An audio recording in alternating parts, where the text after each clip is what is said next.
Alright, just in the garage today. I gotta skin out this mink. I try to stay ahead of the fur. That way it just doesn't get all compiled up. But yeah, just a mink. The one I caught the other day. I'm not gonna make a how to skin a mink video. I mean, there's no need, because if you watch the Fisher one, it's no different than a Fisher. So, some odd reason, oh no, here we go. So this guy's pretty good to go. Welcome back to jaw jacking time. So, you know, a guy commented on the YouTube video, my last one there I just made, on, I guess, mink prices, and they're bringing like $8, I guess. So it's something better than nothing. One thing it's been on my mind is, you know, you have to register bobcats just like you have to Fisher and otter, but there's no sighting tags, which I found kind of interesting. And maybe the state's just not worried about, you know, guys tagging bobcats. Maybe there's just not a whole lot of guys that trap bobcats. I don't know the reason behind it. You know, you have to register them, no different than, you know, Fisher and otter, but you don't have to tag them. But I don't know, if you guys know the answer, let me know. As I always wondered that. Yeah, today it's blowing pretty decent out. It's in the 30s today. Like I said earlier, it's not really ideal weather, I don't think, for trapping. Yeah. Oh, and I hit 1,000 subscribers. That is sweet. And I just want to say thank you to everybody. You know, I think I'm coming up on, I think it's 4 years I've been making YouTube videos. That's pretty sweet. And if you're wondering why that's such a big deal, is in order to get paid, you have to have 1,000 subscribers. But then I did a little digging last night, and it's not just the subscribers. That's one stipulation. The other is you need, for the year, in order to start getting paid, you need 4,000 watched hours. And I think I'm just underneath 3,000. So, and that's mainly because I haven't been, throughout the year, I just haven't been doing a whole lot of videos. You know, I might do one video a month, maybe, you know. The summertime is really slow. And it's really slow for, you know, a lot of guys that make trapping videos in the summer. For some reason, like this time of year, from pretty much October through to the end of the year, there's a lot of people watching, especially trapping videos, which I get.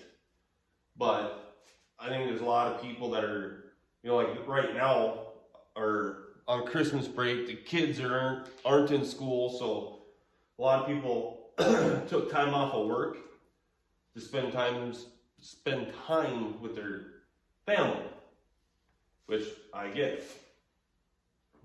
That's why right now I'm kind of cranking the videos out, just because I know there's going to be more people than normal watching videos. And if the weather was really crappy out, there'd be even more people, because they'd be inside, you know, snuggling up and whatnot. But I better grab, where's my clippers at? Here we go. There we go. I'm gonna clip these front feet off, or ring them and just clip them off. Make it a little easier when I gotta pull them through. Oh yeah, you can see what the heck I'm doing here. Just ringing around each foot here, kind of cutting through some of the meat. Ring around it. Ring around the rosy.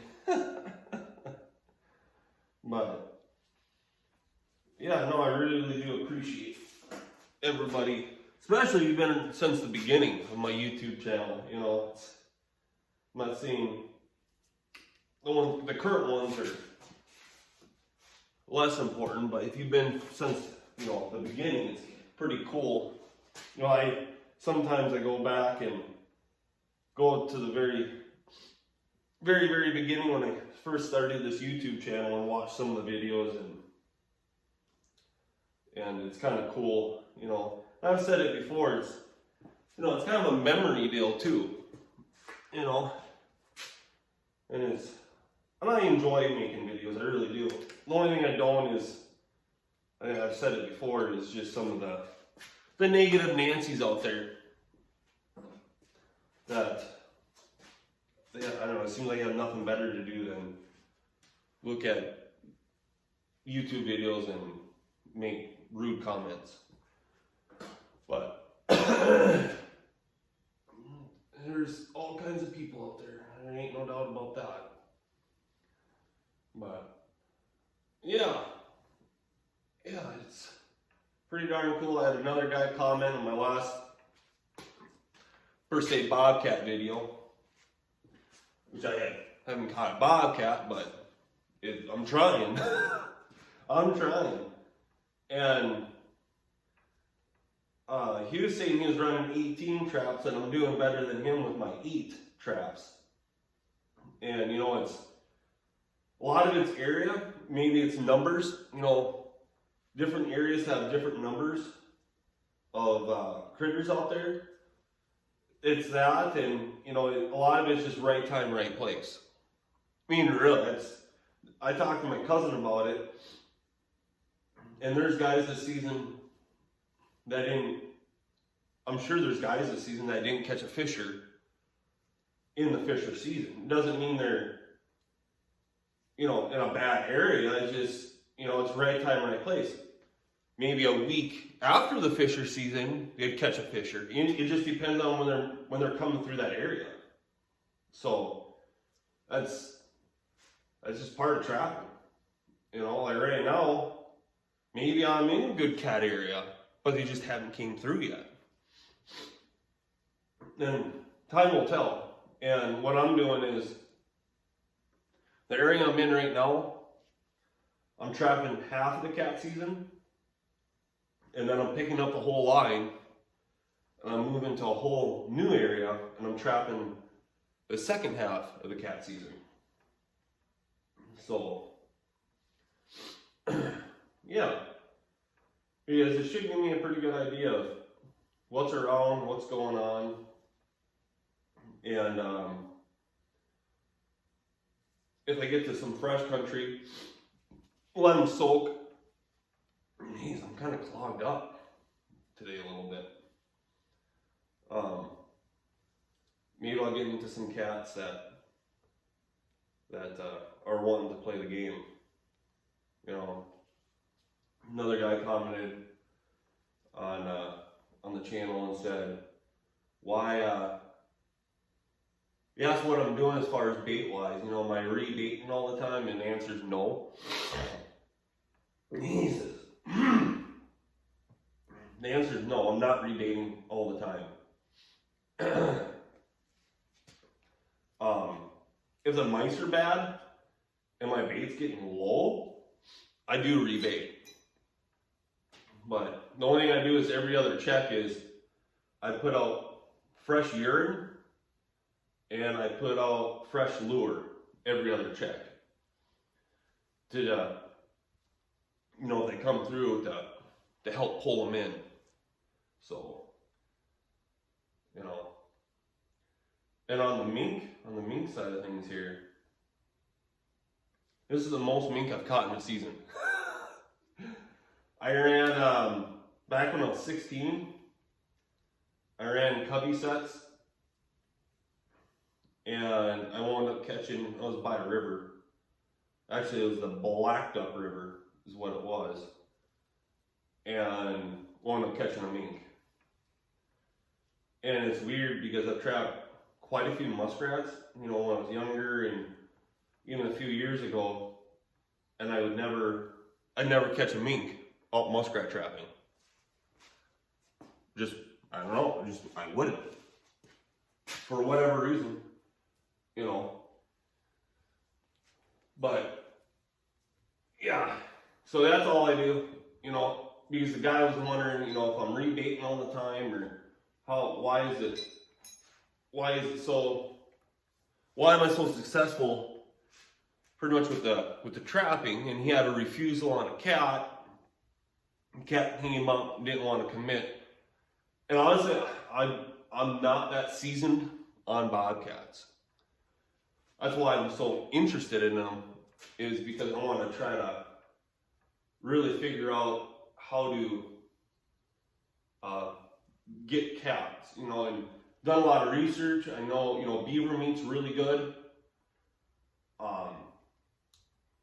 But from what I've talked to other guys, is getting a refusal in a covey set isn't that uncommon.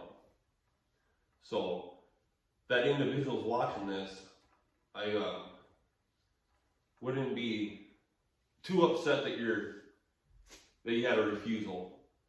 You know, and the last time I trapped bobcats, you know, with coveys a few years back, I had caught a 33-pound tom, and I did have a refusal. So it's gonna happen.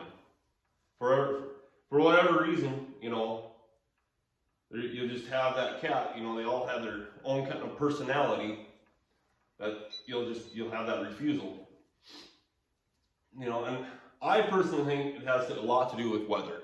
It really does. Like when I was out culling coyotes, when coyote prices were really good, it was really cold years, deeper snow years, and the coyotes responded, excuse me, really well. But it was severe cold temps, deep snow, and they're hungry. And now this year we have, I mean, if you're looking at it, very little snow really, and really mild temps. So, yeah, it just, you know, you can't control the weather, it is what it is. Yeah, I guess back in the day, they used to use this mink oil, putting it on boots and stuff and everything else. Maybe there's people that still do. But he's not a bad mink. I don't think, you know, like I said, I'm not much of a mink trapper, but he doesn't seem like a bad mink, really. Try to make sure this tail's worked down so I'm not fighting with this thing. There we go. Try to get her working down. There we go. At least this guy doesn't have fleas. Oh. A little tail puller thing here. Stripper. There we go. I'm not good at tails. There we go. Come on. There we go. My little zipper. Zippity-doo-dah. Zip them down. There we go. And right here, at the tip of this, you got the plastic sticking in there. I like to finish it that little bit with the knife. Just kind of work her down, stick your knife tip in there, and just finish that little bit off. There we go. I hit the glands, like I normally do. This thing is stinking. I just think mink just stink. But yeah, I would not want to work on like a mink ranch, like at all. It's not my cup of tea. I think that'd be the last job I'd apply for, is a mink ranch. But back in the day, those guys were making money like crazy. And it's, it's crazy thing about mink. Like, these were huge dollar fur bears. I mean, guys used to make a pile of money off of mink. I talked to one older fur buyer, and when mink prices were like crazy high, they used to sleep with their mink in the house. Like, they wouldn't keep them out in the shop. Like, they came into the house. All the mink pelts. Isn't that crazy? You know? It'd be awesome if prices were like that, but there'd be a heck of a lot more competition. Heck of a lot more. Yeah. Can you imagine if you're getting $100 a beaver? How many people would be out beaver trapping? $100 a head just for the hides. Oh, everybody would be out. It'd be almost like a war out there trying to get on a beaver colony. But oh yeah, it's a little cold, not bad. This guy wasn't even froze this morning. I put him on the little skinning table and didn't have the heat on all night, and he's still good to go. So the garage in here said 32 degrees. I just put the heater on a little bit. I think it's 50 now. Just so makes it a little more comfortable, at least for me. Even though 30 degrees ain't that cold.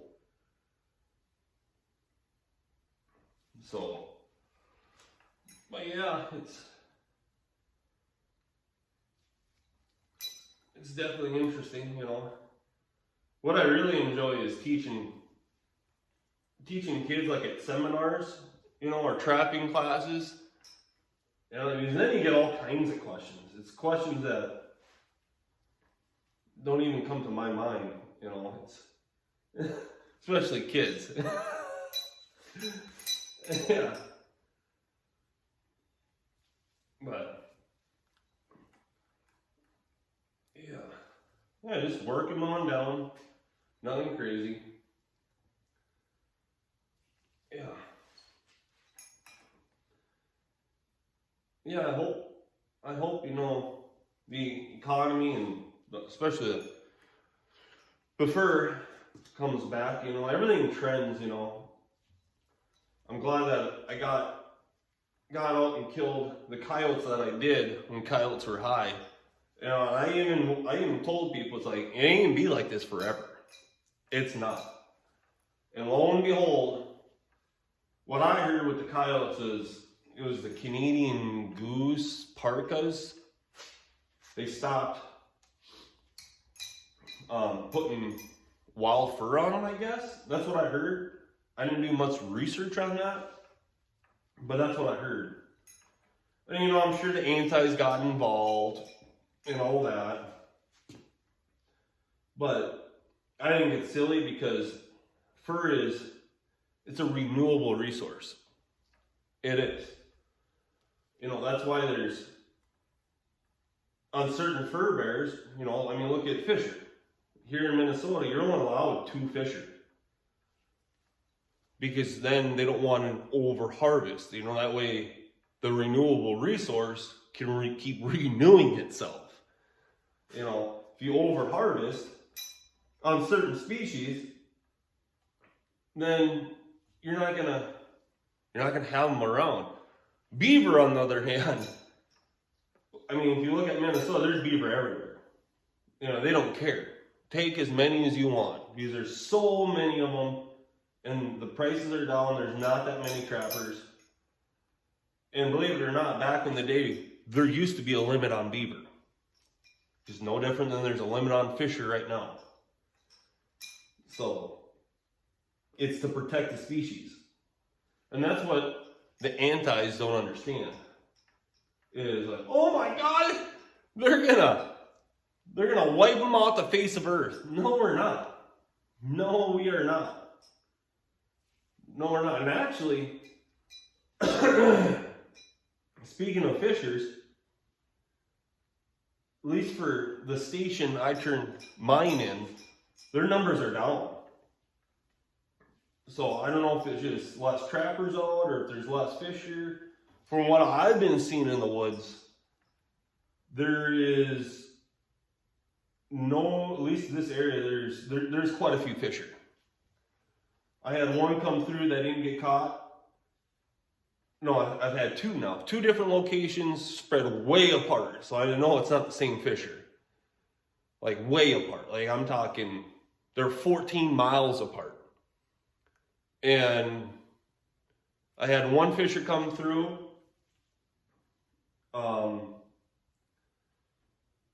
And then 3 days later, in a totally different area, had another fisher come through. That they didn't get caught. So, yeah, I don't know why that station, the number is exactly down. I don't know, but it's maybe guys just, you know, didn't have the right time, right place thing going on. Interesting. I'm hoping I get a cat and I can go into the station and see all the other cats and then talk to the people there and see what's happening. So just about to the front legs here. Let's work it on down a little bit. Yeah, you don't have to get, you know, you don't have to rush through this, you know. I'd much rather just have a good, no holes in the mink, nice pelt, and get the most value out of them. It might only be $8, but I'm trying to still get the most value out of the pelt. So, and if you're wondering, I put mine all up for, you know, I don't do any taxidermist skinning, none of that. You know, mine are just all for the fur trade.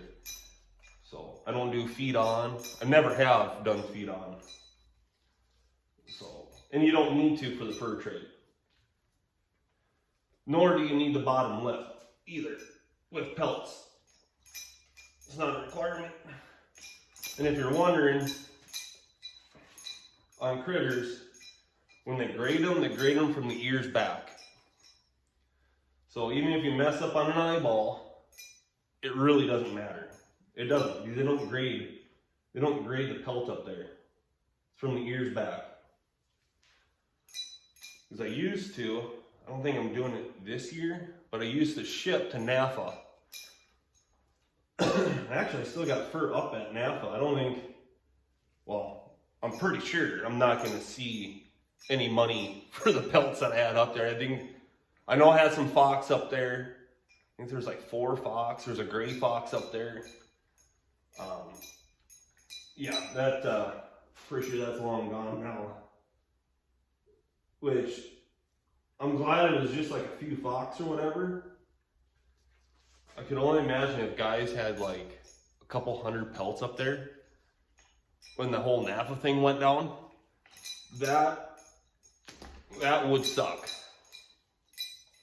Like big time. That's a lot of work and a little bit of coin. Beaver aren't the easiest to put up. If you ever put up beaver, you know what I'm talking about. So, but yeah, that's just what I'm seeing in the field anyways. The fishers around my parts are looking good. And it's weird because traditionally there wasn't fisher in this area. You know, it seemed like when I grew up, the fisher season was about 2 weeks long, and you're allowed 5 when I was growing up, back in high school. Now we're down to 2 in a 9-day season. And I should have talked to the guys at the station about it, But the last time I heard was because their core range, like more northern Minnesota, their actual core range, they're depleting. You know, and what I heard is because of the logging practices, they need the mature big trees in order to put their young up in, and that's why they're thriving down here. Because you got a lot of mature. There's a lot of mature basswoods down here, a lot of mature oaks down here, and they're able to put their young up in those trees. Because what they do is the females will put their young up in the trees, and then they'll come down and finish raising them on the ground. So, and I guess bobcats are pretty good. They're pretty good at killing fish here, I guess. So, which is another reason why they want the whole carcass, is to try to figure out that predation from bobcats. And I also heard too that they want it because if there's a female, they can actually see, I don't know how they do it, but they can actually see on a female bobcat like how many young they've kicked out, like how many times they've been, I think, pregnant. Is what I've heard, which I found interesting. So it's important to, you know, for the resource, it's important to follow the law and give them what they want so they can do their job. And that way everybody can enjoy the resource, you know. It's no different than fishing, you know, follow the law, you know, don't take more than what you're allowed so everybody can enjoy it. So, which Minnesota, in my mind, is getting, as far as like, especially fishing, that's what I'm gonna circle back to actually, is the whole, there's guys that want out-of-state trapping and there's guys that don't want out-of-state trapping. And this is just my thing, this is just my opinion, is I absolutely do not want out-of-state trapping, period. I don't care if other states don't allow me to trap their state because Minnesota doesn't allow out-of-state trapping. I don't care. Don't care. Because if you look at fishing, Minnesota gets absolutely hammered by out-of-staters. Big time. And if you allow the same thing for trapping, Minnesota trapping probably won't be the same. You know, and I don't plan on taking a trapping trip for a week or two to go trap, I don't know, wherever. You know, so it doesn't faze me, it doesn't bother me. So that's just my opinion. You know, I'm glad that we don't allow out-of-state trapping. So it's been a topic with the Minnesota Trappers Association a few times, and there's guys, like I said, that want it, and there's guys that don't, and I'm on the side that does not want it. So Minnesota already gets hammered by, and it's the truth, Minnesota gets hammered by out-of-staters for our natural resources. Fishing is a good example. Look at deer hunting. Deer hunting is another good example. We're one of the cheapest in the United States to come and hunt deer. And it's not like out west where you got to pick an area. They can hunt, out-of-staters can hunt the whole state, buy their tag over the counter, it's like 180 some bucks, and they get the whole state. I mean, it's awesome for the out-of-staters, but it's a little ridiculous. You know, I mean, look at Montana's a good example. If you want to go shoot a mule deer buck in Montana, it's going to cost you $700 some. You know, and I'm not trying to be mean or pick on the out-of-staters, but it's facts. It's it's a good thing that we don't allow it. And I hope it stays that way. So,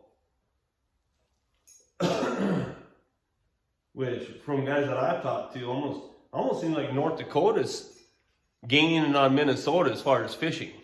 Because I've heard guys, you know, like coming back from North Dakota, you know, and I don't know what a license is out there, but I heard they're having a heck of a time, a good time out fishing out there. So, yeah, and the North Dakota thing, that's changing because now they got cow hunting. Used to be a little different out in North Dakota too. They have they can go online and they can post their land online now. So I don't know if it's called e-posting or what, but North Dakota's getting more difficult to run around the countryside because it's getting more and more posted up, you know. And it's guys that are ruining it for other people, you know, and I don't blame farmers if they get their land all tore to heck and they get ticked off about it. I don't blame them one bit. I would post my land too. So that's one thing to keep in mind if you're out in the field is just be courteous and respectful, you know, to the landowners. So it only takes one to ruin it for everybody. But just about done with this guy. And a nice little combo. Hit some new, topics that have been on my mind. Yeah.